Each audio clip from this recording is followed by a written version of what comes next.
One of the fundamental jobs of an engineer is to compare loading conditions to strengths. If the loads exceed the strengths, you know you've got a problem.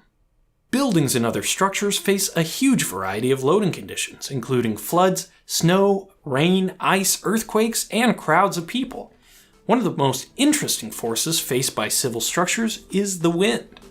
Hey, I'm Grady, and this is Practical Engineering. Today, we're diving into one of the classic case studies of engineering failure, the Tacoma Narrows Bridge.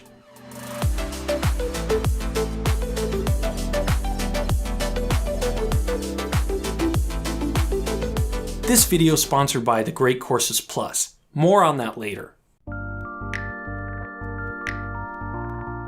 A bridge is a quintessential civil structure. Humanity's need to get from one place to another without getting wet is as old as history itself. And for so many years, there was one force with which bridge engineers had to contend: gravity. The fundamental question of bridge design was this: how can we hold up the structure itself and all the people and vehicles that may cross it against the force of gravity pulling them downward?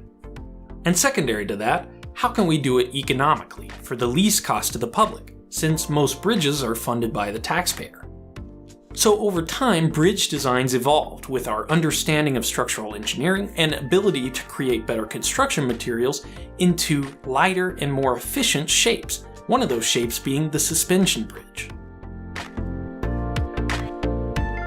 A suspension bridge is essentially just a deck, two towers, two main cables, and connector rods which suspend the deck, hence the name. The primary advantage of suspension bridges is that they can so efficiently span long distances with only two towers, reducing the amount of material required and, more importantly, the cost. This advantage of being able to span long distances while minimizing material gives suspension bridges their iconic slender and graceful appearance. But that same lack of material reduces the rigidity and stiffness of the structure. Where before bridges were generally stiff enough that gravity was the only load that needed to be considered, now a new force started to impact their designs: the wind. In July 1940, the Tacoma Narrows Bridge opened to traffic between Tacoma, Washington and the Kitsap Peninsula. At the time, it was the third longest suspension bridge in the world. Financing construction of the bridge was a major obstacle, which led the state to pursue an innovative design. Rather than the originally proposed trusses, the bridge used two narrow plate girders to stiffen the deck, giving the bridge its iconic steel ribbon appearance across the Puget Sound. Unfortunately, that analogy extended beyond its appearance. Even during construction, it was apparent that the bridge was too flexible, even under moderate winds. Construction workers gave it the nickname Galloping Gertie. Only 4 months after it opened, the bridge collapsed in dramatic fashion. In fact, this failure was so dramatic, there's a good chance you've seen this video before.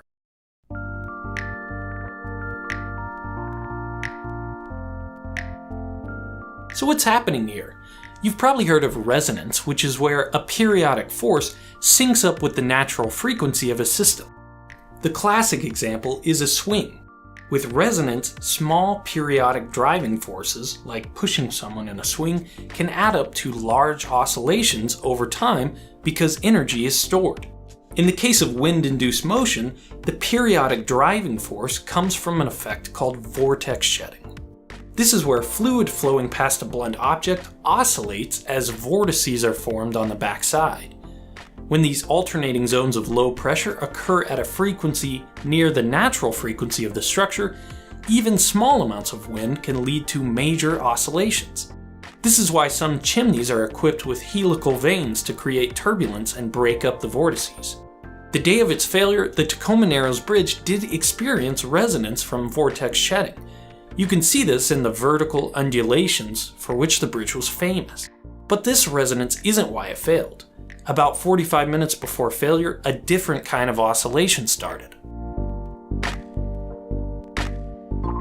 You can see in the historical footage that right before failure, the bridge isn't oscillating vertically, but in a twisting or torsional motion. The reason for this change in oscillation is still debated, but one of the best suggestions has to do with the aerodynamics of the bridge. Rather than a truss through which wind can flow, the shape of the Tacoma Narrows Bridge, with the large steel plates on either side, created some strange interactions with the wind. Any small amount of twist in the bridge created vortices, or areas of low pressure, in locations that actually amplified the twisting motion.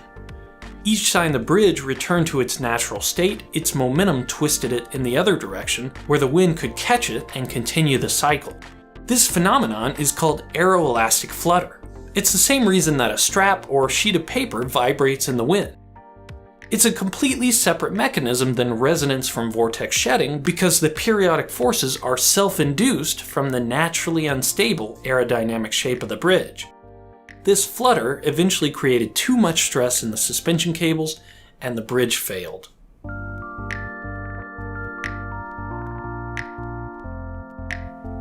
One way that modern bridges avoid flutter is to include a gap in the center of the deck so that the pressures on either side can equalize. I cut a slot in my model, and sure enough, the vibrations almost completely stopped.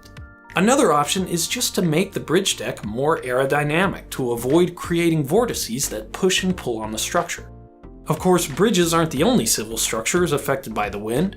Take a look at the very first practical engineering video about tune mass dampers to learn about how wind-induced motion can be mitigated in skyscrapers.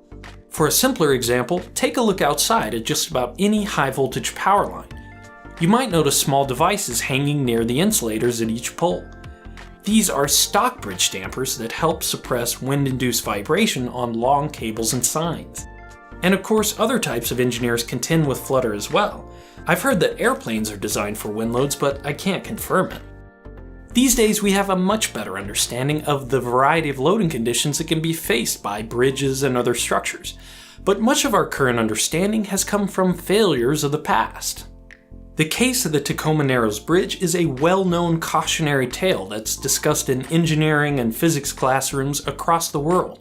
The main lesson isn't necessarily that you should make sure to consider aeroelastic effects when you design a suspension bridge, even though you definitely always should, but I think more importantly, it's a reminder of how profoundly capable we are of making mistakes. When you push the envelope, you have to be vigilant because things that didn't matter before start to become important. Unanticipated challenges are a cost of innovation, and I think that's something we can all keep in mind. Thank you for watching, and let me know what you think. Thanks to the Great Courses Plus for sponsoring this video. If you're watching Practical Engineering, there's a good chance that means that you enjoy learning about new things through online video. At the Great Courses Plus, you can get unlimited access to a massive library of video lectures by award-winning professors from around the world. I like this course on Everyday Engineering by Dr. Steven Ressler, which turns a technical eye to the things we use in our everyday lives. He uses practical examples in his lectures just like I do in my videos to make concepts easier to understand. Great Courses Plus is offering a free trial to practical engineering viewers to access high-quality courses about math, science, history, literature, or even how to cook, play chess, or become a photographer. Click on the link in the description below, or just go to thegreatcoursesplus.com/practical to start your free trial today. Again, thank you for watching, and let me know what you think.